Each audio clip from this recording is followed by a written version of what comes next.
Hello, Elaine, Shauger here.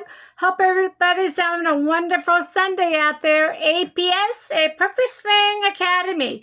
This is Daniel R. Shauger, your only master in the whole world of golf who does the down, under, and up. This is the only academy you're going to learn the down, under, and up is from Daniel R. Shauger. I want everybody to start on the short game. The half shot. You learn that half shot just like Daniel R. Shauger is training you. You never have to pay for lessons again. The second DVD you need to get is the rope and pole drill. The pole drill teaches you shift, turn to the right in the down, under, and up. The rope drill teaches the heels up and down, knees back and forth, elbows back and forth. We do not do wide stance. We use our heels up and down. We have one leg bent, one leg straight. We hit that gulp off the right side of the hip. The next DVD you need to learn is the Little Club DVD. It's the right arm movement with the right wrist movement. These are Dan Shauger's words, not Mike Austin's. I interviewed Mike Austin and asked him for the words to the right arm movement, to the right wrist movement. He said, Daniel's a smart man, he'll get it. So I related it back to Dan, and I told him, he says, Daniel, you're a smart man, you'll get it on the right arm movement to the right wrist movement. See, Daniel can train anybody, but he wanted the words for his second book. He was wishing that Mike Austin would have given him the words. Now he has to go back to the golf course and study the right arm movement to the right wrist movement.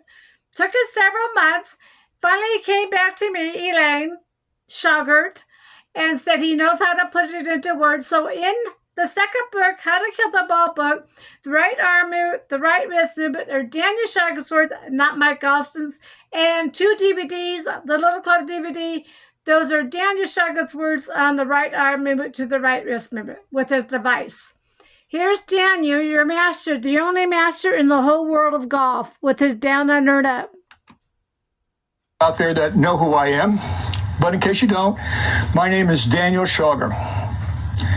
I have spent the last 35 years of my life for just this day when I explain to you golfers out there in the world exactly how the golf swing works precisely, how you can do it the best possible way. And let me explain to you how I got to where I am. I went all the way back in all of the teaching methods as far as I could go. I went to Harry Vardon. I went to Homer Kelly with the turn in the barrel principle. I've studied Harvey Penick. I've studied Bob Jones. I've studied every major teaching method there is. I've read every book I can get my hands on. I have also watched every videotape and DVD I could get my hands on. I looked through all the golf magazines. I spent over 3 years studying precisely the Golfing Machine book. And believe me, I went back and forth through it so many times that I wore it out. In that book, there were many good things that you could learn. Because it was written by Homer Kelly, who was quite an engineer in his own right. Homer Kelly, though, was not a golfer of note. And because of that, he wrote based on what he thought you had to do to hit the golf ball. And he did some great stuff in there. But you'll never really find a good golf swing in there. I do believe in the back of the book where he talks about the 3-barrel and 4-barrel swing, I totally believe that the 4-barrel swing he was talking about was just about as much as he could think of Mike Austin's swing. Now, after having studied Homer Kelly's book, and based on a lot of the other information I'd gotten before and after that, I came to the conclusion that there's some flaws in it. Not serious ones, but there are some flaws in it. And mostly it has to do with the fact that Homer, while he was an engineer, and a great one at that, did not have the knowledge of the human body necessary to be able to actually make the best possible golf swing. Fortunately for you and me, Mike Austin did. Now, after having studied all of this stuff, I threw away a lot of this stuff that was in there as either irrelevant to making a good golf swing, detrimental to making a good golf swing, bad for the physical body, or somehow, other than that, useless. And this is, I'm not saying this lightly. I went through a lot of work mentally and physically to be able to get to this stage. I have discovered that over the years, there were several people that really contributed a lot to golf. Harry Vardon, his grip began the revolution. From Harry Vardon, the next teacher down on the line, another great genius, was Bob Jones. Bob Jones, unfortunately, was handicapped due to his time, since he had to play with the equipment of the day, which was a wooden-shafted club, which had a lot of torque in it. He had to make a golf swing that was commensurate with his equipment. He did not have the playing conditions that the modern players have with the manicured fairways and the beautiful greens. He did not have any club more lofted than a 9-iron. And yet he was able to play tremendous golf based on what he had. And if he were a modern player today, he would change and be dominant on the tour right away.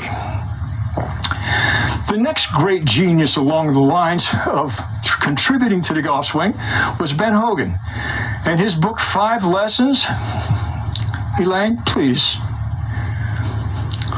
The next great genius along the line of progress to where we are now was Ben Hogan. Now, Mr. Hogan was an inherent practicer. He worked every day from sunup to sundown, digging his golf swing out of the dirt. And he kept proficient notes. He had a book that he wrote. He always wanted to know where he was. But Mr. Hogan also was handicapped by the fact that he didn't know some of the scientific knowledge that the incredible Mike Austin had. Now, you might wonder who Mike Austin is, because his name isn't really big on the record books, but there are some important records of things that he did and who he was. Let me tell you just a couple of them.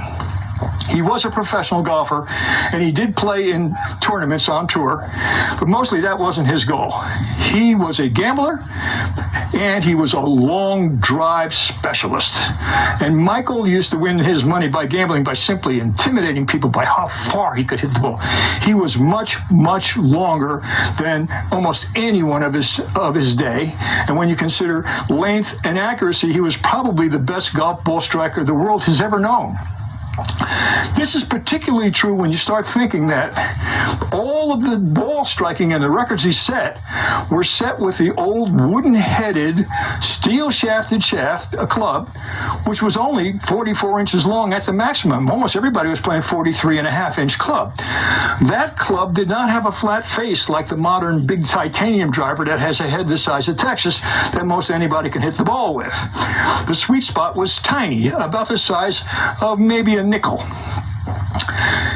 The club face also had what was called bulge and roll. It was rounded 2 ways, from the heel to the toe and from the top to the bottom. That made the sweet spot very small, but it also made it penetrate the ball quite well. If you missed the sweet spot, though, you could be pretty sure you weren't going to get a very good shot. So that's what he had to work with. And these are some of the things that he did. In 1939, with the equipment of the day, he broke the 400-yard barrier. He hit it over 400 yards with that equipment. At the age of 64, he hit the longest drive ever recorded in tournament history. And when I say tournament, not just tournament, we're talking about USGA or PGA sanctioned tournaments on the world scale, not just somebody hitting the ball across a sheet of ice or down some concrete highway or airport runway. He hit it 515 yards, and it was witnessed by over 1,500 people lining the fairway because he was hitting it so powerfully that day. And on that particular day, there was a 25-mile-an-hour wind. But believe me when I tell you, a 25-mile-an-hour wind in no way accounts for a 515-yard drive. On that same day that he hit the ball 515 yards with a little assist from the wind, he also hit multiple drives over 300 yards into the wind.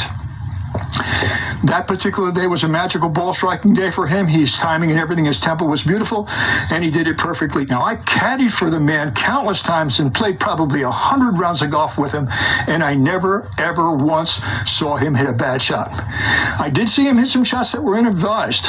I saw him trying to hit the ball over a stand of trees that nobody in their right mind would try to hit it over.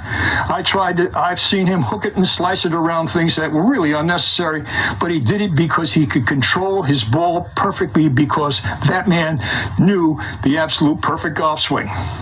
Unfortunately for me, as I apprenticed for him and caddied for him for over 25 years, he never really laid it out for me the way I'm laying it out for you.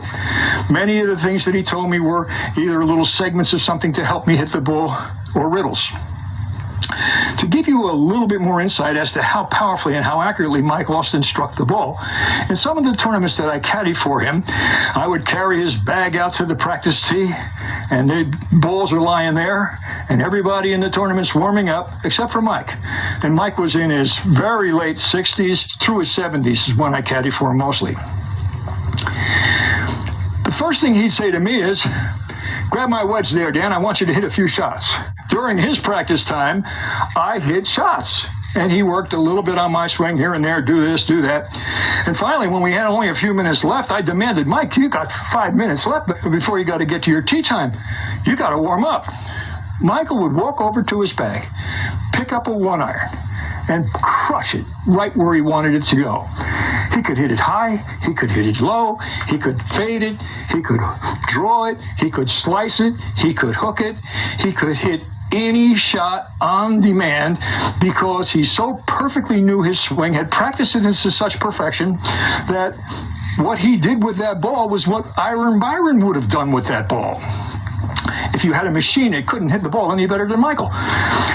You'd have to make adjustments all over the place. Michael would just walk up to the ball, see the shot he wanted to hit, make a little bit of tiny adjustment in his motion, and hit the shot that he wanted. So he knew the swing perfectly.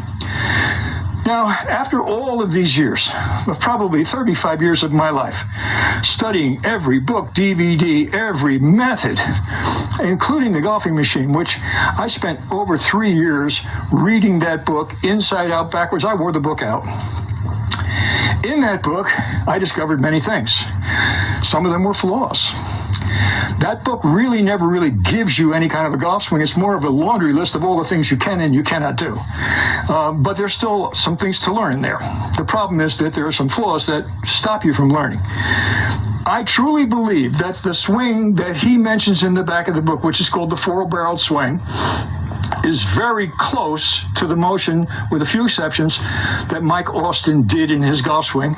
And I'm going to explain to you all of these things, what it is and what it isn't.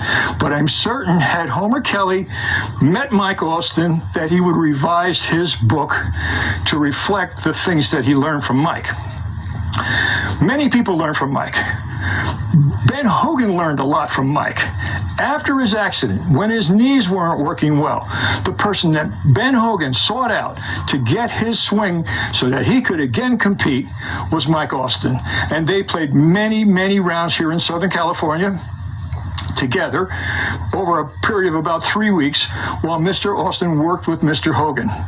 The changes that he made are not very apparent, readily visible, because of the basic action that Mike didn't want to change. But some of the things that he changed made Mr. Hogan able to have more distance and to be able to compete even with the leg condition that he had. So that's where we're coming from here. This is my background. I have weeded out everything you don't need to know. I have taken things that are idiosyncrasies in other people's swings and golf message, and I've thrown them away. Anything that is detrimental to making a perfect golf swing, I have thrown away. The things that you will learn from me here today are the things that you need to know about how the perfect golf swing works.